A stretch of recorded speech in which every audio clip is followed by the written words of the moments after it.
Brian Murphy back here at Winter Park with Ben Goessling, heading into a Week 6 matchup at Washington. Vikings sitting at 4-1 in pretty good shape. Some significant news today on the injury front with wide receiver Jerome Simpson. There was some fear earlier in the week that he may have a significant back issue that's causing some problems, but it sounds like they're going to be able to treat that, and Leslie Frazier thinks he's going to be able to play on Sunday.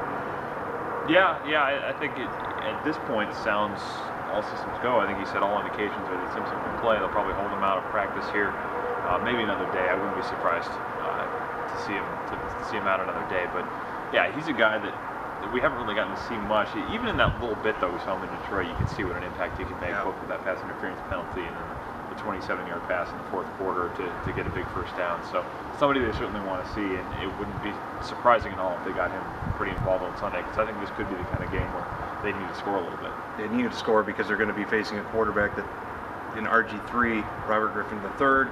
They haven't faced that kind of quarterback before. Very dynamic, several tool type player.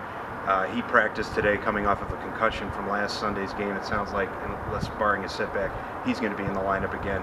What kind of challenges does he present for not only any kind of defense, but a Vikings defense that's been kind of facing some quarterbacks that either haven't been on top of their game or some backups? I mean, this is going to be a real tough challenge. Yeah, I think he's kind of a unique specimen in the sense that he can run a little bit. We've certainly seen quarterbacks that can run, Cam Newton, Michael Vick, those guys over the years, but he's probably a more accurate passer than a lot of those guys, and he wants to be a passer. I was talking to Chris Cook a little bit about that today, and the biggest thing he can do is he can extend plays to the point where you have to cover longer to keep things from breaking open. I mean, you see guys like Ben Roethlisberger, Aaron Rodgers do that, but obviously the athleticism that RG3 has kind of takes that to a different level. And the other thing to watch for there is the Redskins have put some option reads in their offense. I think they kind of took things that he was doing at Baylor and inserted them in the playbook.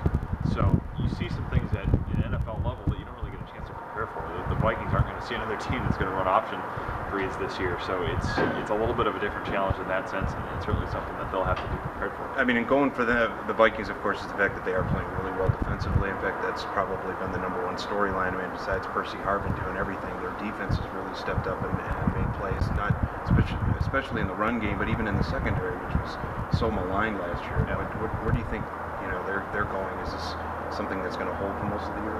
Well, I think we'll see a little bit on Sunday. I mean, they're certainly in a position where they've played much better defensively, particularly in the secondary than they did last year. I think they gave up 34 touchdown passes and only had 8 interceptions last year. And what I like that they've done is they've rushed the quarterback well enough that a lot of these young guys have had a chance to cover in situations where they haven't really been left out on an island and they haven't been tested deep a whole lot. So they've been able to kind of ease some of these guys in that sense a little bit. You have guys like Josh Robinson and Harrison Smith and Jamarcus Sanford that are in some new roles that has worked well for them. But I'm very curious to see if they get to a situation where they finally play a team that can spread you out a little bit, extend some plays, and make you cover a little longer, how they'll hold up to that, because they haven't really had to do that yet, and that'll be, to me, the kind of the big test if this secondary has made as much progress as it looks like it has so far.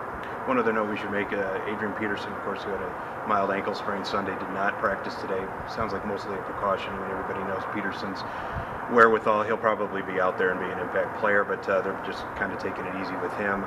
They're going back to Washington finally. This is a place they've won the last couple of years. Washington's lost 8 straight home games, so this is a place where they should have success, and we should be talking about them being 5-1 next week. Yeah, I would say. I mean, it's an odd position to be talking about this Vikings team in when most people didn't think they'd probably win 5 games all season. So for them to be there and going into a game where they should have every chance to win, it's certainly a pretty unique thing. And and we'll talk more about this in the Pioneer Press and TwinCities.com later in the week, but they've played a lot of crazy games against the Redskins for a team that they don't play all that often. They've had some memorable moments in the last few years, whether it's Peterson or Randy Moss walking off the field there, or the big game they played against them in 2007, or you can even go back into some things that happened in the 90s and 80s and 70s. But yeah, certainly an interesting situation for them, and could be another kind of pivotal moment for them as they go through this season and have a chance to get to 5-1. Should set up well because they've got 2 home games starting next week. They should be able to make some more hay in October. So for Ben Goessling, this is Brian Murphy at Winter Park signing off.